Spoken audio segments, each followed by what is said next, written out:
Welcome to Manny's TV Talk, where we will talk about all of our favorite reality TV shows and news surrounding them. Grab a snack, a drink, and get comfortable because this starts now. Hello, everybody, and welcome back to another explosive episode of The Bachelor. This is season 28, episode 7. Let's get right into it. No. I have doubt. Am I just investing in these women that don't see it with me? I don't like that I can't say he's mine. So is this it? Because it feels like it might be. Okay, so this episode, they are still exploring Canada. They're in Jasper. So the episode begins with Joey and Daisy going on a one-on-one. So this is their second one-on-one date. They go horseback riding. Very fun date. Back in the house, Kelsey, T, Maria, Rachel, and Jenn get the group date card, which says, let's take love out to the great outdoors. But they don't seem that excited, and it's understandable. They want to be the ones that get the one-on-one. I think Jenn took it the hardest, but that means that Kelsey A will get the one-on-one. I think the problem is that because the few girls who are left have all gotten one-on-ones already, they want another one. But back to this day, it's the afternoon portion of it, and Joey and Daisy, they seem happy. They go to a nice looking cavern place, and it is the night portion, like I said, and he's kind of just going everything that they did today. And Joey looks like honestly, when this conversation began, he looked like as if he had like the little heart emojis. You know that emoji with the heart eyes? That's what it looked like. So he's asking her about her family because remember, this rose will mean that they're going to hometowns. So she says her family is very important and it's important for them to like who she's going to end up with. But there is a little bit of awkwardness, so because she needs to tell him something. So she tells him that she likes him, but she is not at the point where she could say anything about love. She can't really say the L word yet. No, she can't say that she's falling, and she can't say that she's in love with him. You could almost kind of see his smile slowly fade away. He appreciates her honesty, but she does bring up a good point, which is because she's been so sick in her life and she has had very lows, she wants to know if the person who she's going to end up with will actually be with her through sickness and through health. So he grabs the rose and offers it, and she says yes. So Daisy is going to hometowns. They go to, you see, the thing is they both see potential, so hopefully they can carry that potential. But I will say she did look extremely excited to get the rose, so maybe even just getting that rose to hometowns is making a step. So then they go they go to an ice skating ring, so they do that. The next day, the girls go on their group date, so they go out, and they are going to be lumberjacks, literally. So there's a bunch of lumber, they're chopping it and using a saw, and they get an axe to throw it. Maria was not feeling it because she's not a fan of the outdoors. Then they change, they put on some little outfits, and they are going to do some competitions. Now, this competition looked like a military boot camp, okay? It had a lot of work. For some reason, part of the challenge was drink milk at the end, and Rachel is lactose intolerant, so credit to her for still doing it. But again, Maria is struggling. She was the least athletic, and you know what, this is why I would never go on The Bachelorette, because I ain't gonna compete with another man for another woman. I'm like, competing is one thing, but like doing these dumb ass challenges, I mean, okay, so Kelsey is the one who won. She definitely deserved that win. So Joey is doing one of his confessionals that they do, like in between takes. And then Jenn goes and starts making out with him. And Joey loved it. But all the women are like, what the hell? Are you for real right now? It made them heated. It made them feel like someone was kissing their boyfriend. And then it is the night portion of the group date. Awkward is an understatement. Jenn and Joey talk first. She says that this week has been very hard for her. Joey, his go-to line is, I appreciate you sharing that. He says it to all of them. So she's telling him that if she does make it a hometown, she's kind of just giving him a little idea of what her family situation is like. Of course, she is Vietnamese, so that could be a little tricky because she's never brought a man home over.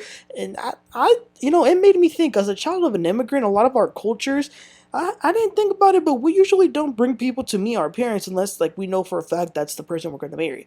But he does talk her out of that bad headspace that she was in, and they kiss. He talks to Kelsey. She of course won the challenge, but she is also going through it, seeing him with the others. They also talk about a possible hometown, because remember, she and her father's relationship's not good, as we learned last week, but it was a good conversation. They kissed as well. He talks to Rachel. She says that she's very excited for next week. She even has a little picture with her of her parents, so that was nice that she showed it. But this has not been a good day for Maria at all. So she finally gets to talk to him. She says that she feels extremely uncomfortable seeing his other connections with the other girls. He says, but we have a connection too, and you're always discrediting it. You're discrediting what we have. She says, no, I'm not. And then he says, yes, you're doing it right now. So she says, I don't think I can do this anymore. So she says that she didn't like seeing him kiss Jenn. He was kind of over it though. I think he was getting frustrated with her. He says, last week was so special to me. I think she's just getting insecure of the other connections, but he says that it's not his job to pull their relationship out of her. Like, he can't make her feel what he's feeling. So he asks if her mind is made up. Is she gonna walk away? And she kind of just nods. I was like, wow. And she walked away for a second. I don't blame Joey, but I also don't necessarily blame Maria either. So she's crying. She says she does like him, but she wants him to be hers. Only hers. Again, Joey's biggest fear is someone not loving him the way that he loves the woman. But then she pulls herself together. She goes back and says that she thinks out loud a lot of the time, but it's not him. She just feels a lot of feelings for him, and it scares her. He says that he understands that it's scary to think that this might not work, because he's been through it with Charity especially. But right now it looks like she was about to walk out, and that was scary to him. Whoever he chooses at the end, he says he's going to be all in. She apologizes, and he says he doesn't need an apology. He needs to see that she will be like reciprocating this relationship. And she says that yes, she will. She does like him.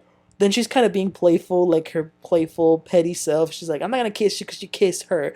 But she was just joking. She does kiss him after that talk. He has a lot to think about. He gives the group day rose to no one. He says he still needs time to process all the conversations, and he won't be giving this rose out until the rose ceremony, which is very hard for them because now they feel like, oh well, was I not good enough for him to give me that rose tonight? It is then a new day, and it's Joey and Kelsey's date. She was so excited. They go shop for some clothes, some hats, sunglasses, and they go order some hot chocolate. They're just going to like a bunch of different little places. They even play pool. They truly look like boyfriend and girlfriend. Then they go to a walk to, like, I don't know if it was like a lake with a bunch of people in it. Listen, if I'm on vacation, please, I want the whole lake for myself. But whatever. The water was extremely cold, so I guess it was like some sort of challenge, so they could hardly breathe at some point, but together it was fun for them doing it. Then they go to a little sauna, and they got spicy in there. Back in the house, the girls are talking about being nervous for tomorrow. Of course, Daisy is chilling because she already has her rose. But Maria talks about last night and how horrible it was. Going into tomorrow, she wants to express to him how grateful she is for what they have, so she can kind of like reassure him that she does feel some type of way. It's then the night portion with Kelsey A. She was wearing a nice pink dress. She looked amazing. And then Kelsey starts to say that she never thought she would feel like this for him. Like, she really, really does like him. He asks about hometown, so she says that her dad will definitely be there.